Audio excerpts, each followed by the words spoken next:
Você acabou de aumentar a sua carga horária líquida de estudo só em fazer isso aqui que eu estou falando. Só em retirar essas tarefas do tipo criar um resumo, criar a cartinha. O cara lá que eu mostrei para vocês faz 100, vê 100 cartas de flashcard. Pô, vai fazer questão, vai ler a teoria, pô.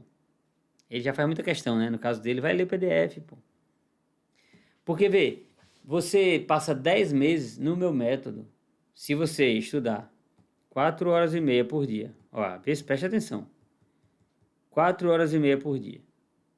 Lendo 25 páginas por hora. Fazendo uma questão a cada 3 minutos. Sem pausa. Vendo mais PDF, tá? 80% PDF, 20% só de videoaula. Se tu tiver um edital aí de 18 matérias, tu bate o edital em 10 meses. 10 meses. A segunda batida é mais rápida. Vai bater em 7, 6 meses. Vamos colocar menos? Ah, eu não tenho tanta... Eu não vou evoluir tanto assim. Na segunda leitura, vamos lá, 8 meses. A terceira, 7. Então, no tempo aqui, ó, eu estou falando aqui de 25 meses, 2 anos. É o tempo que uma pessoa no 24/7/30, se conseguir, consegue bater um edital desse tamanho. Então, é claro que você vai ter um desempenho melhor, porque você está reforçando a sinapse, pô. É o reforço, podem estudar e ler sobre isso. É o reforço de sinapse que faz a gente estruturar o conhecimento e é o mais importante para a gente dar a saída da informação. Lembra que a gente está aqui num processo, tem input e output. Eu tenho que aprender. Tem muita gente se preocupando só com a entrada, não está se preocupando com a saída. Então eu tenho que ler, processar e é um processo, né? Eu tenho o output, eu tenho o processo, o input, o processo e o output. O sistema ali, tá? Everton, sobre fazer questões, como se organiza para fazê-las sem ser num momento após ler o PDF? Eu vou mostrar para vocês aqui o método 4.2, vocês vão entender como é que vocês vão fazer as questões ali ao longo do estudo, tá bom? Então, ó, esses pensamentos de facilidade em concurso, fazer só isso ou aquilo, estudar sem medir resultado, a gente não vai melhorar aquilo que a gente não mede. Então, eu preciso medir, tá? Eu preciso medir. É o que vai me empurrar para frente. É o que vai me empurrar para frente. Tem alguém com alguma dúvida em relação ao que eu falei até agora? Alguém quer perguntar alguma coisa aí? Tem algum novato aqui? Leonardo perguntando ali, na sua mentoria tem algum direcionamento para discursiva? Tem. Até correção de discursiva eu faço, se o aluno me mandar o texto, né? Eu peço para ele escrever à mão, me manda, que eu mando a correção. Aí, em casos extremos, se o aluno tiver muito ruim mesmo, que é muito raro, porque, enfim, eu passo algumas dicas sobre discursiva, inclusive a aula restrita dessa semana eu vou fazer sobre discursivas. E eu vejo que o aluno, ele usa as minhas dicas e consegue melhorar muito a escrita dele. Aí nem precisa contratar a parte. Mas se precisar, eu indico, como se fosse em qualquer outro concurso, em qualquer outra matéria. Se você for muito ruim no material de português e no teu cursinho, porque tem o pacote de discursiva dentro do curso, né? Se o teu cursinho não te atender, eu vou recomendar um professor à parte. A mesma coisa eu faço com discursiva, tá bom? Rafa Clementes, eu não comecei a estudar para concurso. Bom saber a melhor forma correta. Exatamente. E eu sempre falo isso, viu, Rafa? Tem gente que me pergunta, eu contrato a mentoria no início ou no final? Aí eu quero fazer uma pergunta para vocês aqui. E eu quero que vocês respondam. É para responder. Alternativa A ou alternativa B. Se eu for fazer uma casa e eu não quero me estressar, eu devo contratar um projeto, né, um arquiteto, para projetar a casa antes de iniciar a obra, para eu fazer a casa conforme o projeto elaborado por alguém que entende, ou não, eu jogo na mão de qualquer pedreiro e depois que a casa estiver pronta, eu mando para o arquiteto consertar. Letra A, no início, ou letra B, depois? Qual é o melhor momento de contratar esse arquiteto? Me responda aí. Eu quero a resposta de vocês. Vocês contratariam antes ou depois? Ali, ó. O Éder ali. Claro, né?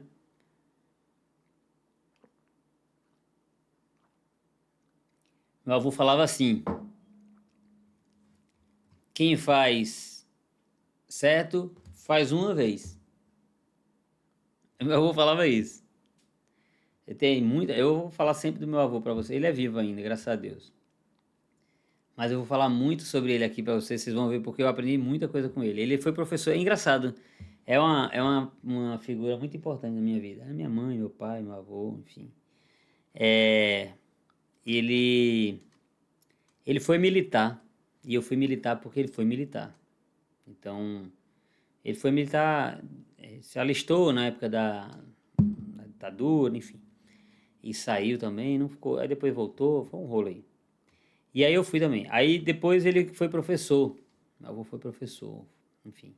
Professor de língua portuguesa, de inglês, filosofia. Ele tinha essas formações. E aí eu fui professor também. Fui professor na Universidade Federal do Rio Grande do Norte, também por influência dele. Então, assim, muitas coisas eu acabei usando ele como referência, tá? E ele falava muito bem dessa questão do, do aprender a fazer para fazer uma vez só. Beleza? Então, tá começando aí. Ah, professor, mas eu comecei há 5 anos atrás e não te conhecia. Aí é o caso mais dramático, né? Mas pelo menos conserta logo, né?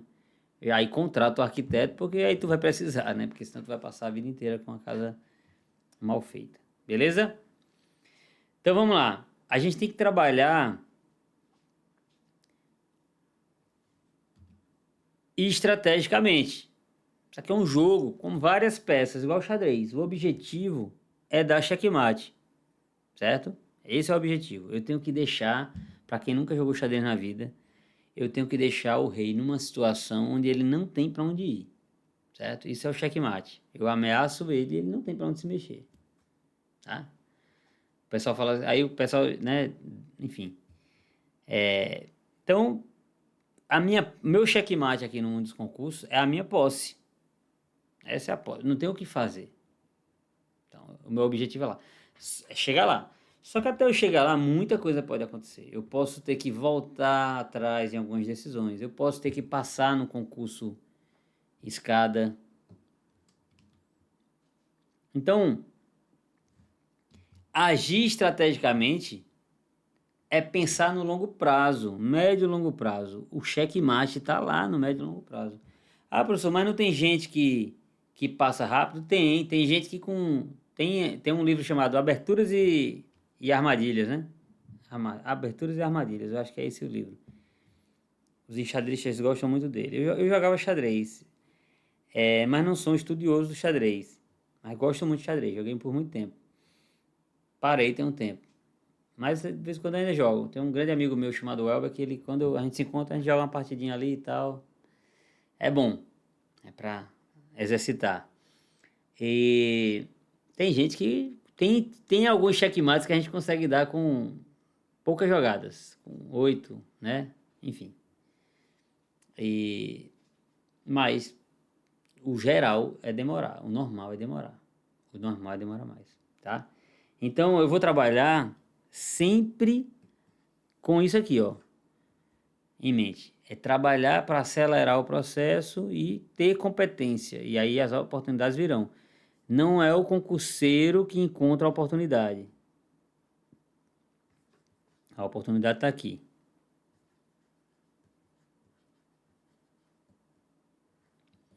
Não é o concurseiro que dá match com a oportunidade. O concurseiro dá match com a bagagem. Aí a bagagem é que leva à oportunidade. Então o nosso foco é esse aqui. Esse é o foco. Claro que eu posso ter algumas intercorrências no meio do caminho que me façam ter um caminho diferente. E aí, dentro da preparação, João estuda de um. Por mais que ele tenha a mesma carga horária, a mesma produtividade e tal, ele vai estudar diferente do outro, porque tem vários fatores que determinam aí a aprovação. Estou dando regras gerais para vocês aqui. Mas cada aluno meu é tratado de um jeito. Eu não posso ficar mandando a mesma meta igual para todo mundo. Esse tipo de trabalho. Agora, claro, tem gente que faz isso, vende a mentoria barata, bem baratinha, aí pega muita gente. Aí tem muita gente que tá ali no bolo e vai passar, né? Apesar da mentoria, não por causa dela, né? Apesar dela. Ó, Rocha SDK, professor, na mentoria tem aluno que estuda com livros de concurso ao invés de PDF do cursinho? Veja, estudar por livro é desconsiderar o trabalho que o professor faz de buscar no livro o que importa para o estudo específico, porque nem todo livro é direto, é objetivo, tá? E outra coisa, o professor de cursinho, quando monta o material ali, ele lê o livro, ele lê a lei, ele pega a jurisprudência, ele comenta a questão, ele joga tudo num lugar só e entrega para você. Então a gente tem que valorizar isso, porque isso é a última grande invenção no mundo dos concursos, é o PDF completo. Foi inventado ali por volta de 2007, vai fazer 20 anos. Antigamente a gente tinha os livros, as leis esparsas e apostilas de banca de revista. Era isso que a gente tinha. Aí criaram esse modelo num cursinho chamado O Ponto dos Concursos. Quem já viu aí esse cursinho? Quem já conheceu? Já estudou por ele?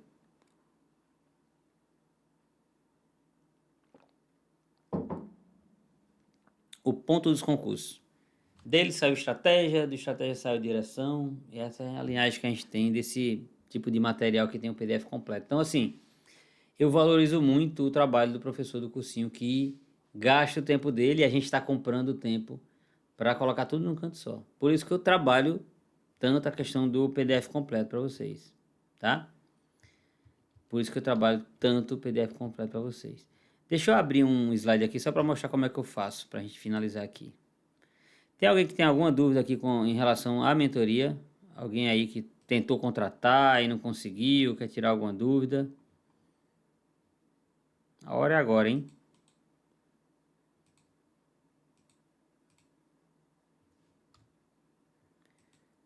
Dá uma rabiscadinha aqui rapidinho para vocês.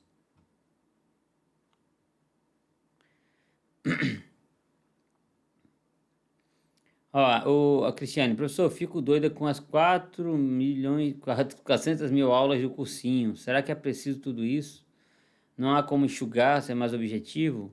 É isso que eu estou falando para vocês. Vejam, Cristiane, eu vou ser bem sincero contigo. Tem professor que é prolixo, mas não é encher linguiça, é porque às vezes ele acha que você não entendeu e ele quer explicar de outro jeito. Dá para identificar esse tipo de professor. E a gente tem alternativas no mercado. Não existe só um professor daquela matéria. É uma matéria ou outra você vai mudar. Mas não são todos os professores que escrevem muito, tá? E uma aula quando tem 200 páginas, de teoria ela tem 60, 70. Se você for pegar no livro, tem muito mais páginas. O professor já encurtou ali. Só que ele botou leis, botou um monte de coisa. Tem muito o que estudar, porque são muitos assuntos. Um assunto de concurso de magistratura tem 450 assuntos, pô. Um edital de área fiscal, às vezes, tem 600 assuntos. Aí é muita coisa mesmo, né? É muita coisa, mas faz parte. Faz parte. Se cada assunto tiver 10 páginas, já foram 6 mil. Entendeu? Mas é o que tem. Aí eu vou trabalhar para procurar. Aí reflitam. Eu vou fugir do material completo para buscar um mini material ou eu vou tentar ser mais eficiente no material completo? Que é isso que eu estou pregando para vocês aqui. E essa forma de estudar do método 4.2, onde a gente faz assim, ó. Só para a gente finalizar aqui. Espera que eu vou liberar o domingo de vocês, tá? Quando eu faço isso aqui, ó. A, B, A, B. Revisa A, revisa B. São 6 dias. Aqui eu tenho segunda, terça, quarta, quinta, sexta e sábado. 4 dias vendo a teoria. 2 dias revisão. Mas veja, teoria, eu vou fazer a teoria por PDF ou videoaula, só vendo, eu não vou escrever. E vou fazer questões de fixação. No dia de revisão, eu não vou revisar tudo que eu vi no dia de teoria. Eu vou fazer as questões de teste, é um tipo mini simulado antes de fazer a revisão. Então, veja, se eu estudar aqui crase e aqui concordância nominal, eu vou ter estudado e vou ter feito questões de fixação dos dois. Então, teoria e prática. No dia de revisão, antes de revisar crase e concordância nominal, eu vou fazer um teste. Eu faço 15 questões de cada. Se eu acertar tudo de crase, eu não vou ter revisão. Porque eu acertei tudo. Eu testei 4 dias depois e estava lá na cabeça. Eu estou usando as questões para testar. Olha o pulo do gato aqui.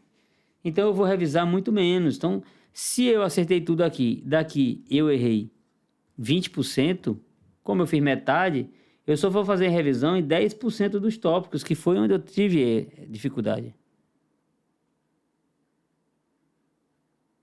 Tá entendendo? Então não tem como ser mais eficiente. Aí essa eficiência vai fazer eu bater um edital de área fiscal em 10 meses. Ao invés de buscar material ruim e trabalhar com porcaria, estudar com porcaria, eu vou pegar um material bom, denso, e vou ser mais eficiente. A Carol ali, ó. Se ainda não sei qual concurso irei fazer, a mentoria... na mentoria você consegue explanar para ter um direcionamento? Sim, com certeza. Com certeza, viu, Carol? Faz parte da mentoria. Né? Já tive aluno que me contratou, vou dar o exemplo da Luciana. A Luciana Fonseca me contratou para ser um cargo e eu a convenci a estudar para outro e ela passou em 5 concursos desse cargo aí. Escolheu onde queria, passou até em primeiro lugar. E hoje ela é oficial de justiça do TRT 17, tá? Ganha bem pra caramba, um trabalho muito legal. Leonardo, com as minhas 400 horas de estudo para auditor fiscal, mais sua mentoria durante o ano que vem, acho que seria possível chegar competitivo na Cefaz Bahia? Já sou concursado. Quantas páginas você leu nessas 400 horas? Significa o quê? Bateu um edital já nessas 400 horas? Qual o percentual de acerto? Teve pausa? Não teve pausa? São 400 horas líquidas, ininterruptas, entendeu? Quando você entrar na mentoria, eu vou tentar aproveitar tudo que você viu nos últimos meses. Vou testar esse conteúdo aí.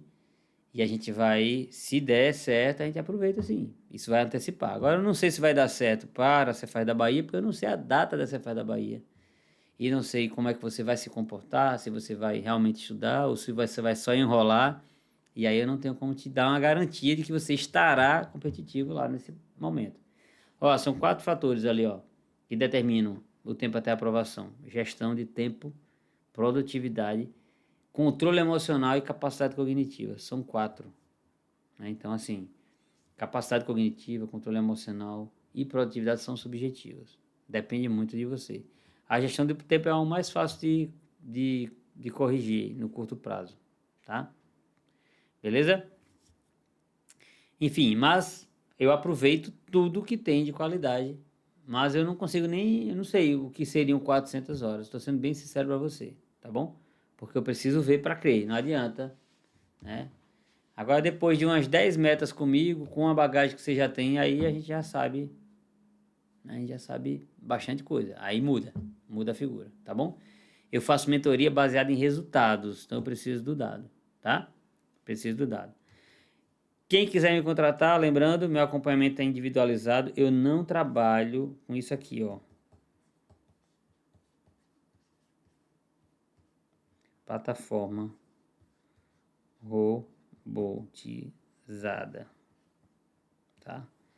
Meu trabalho é responsivo.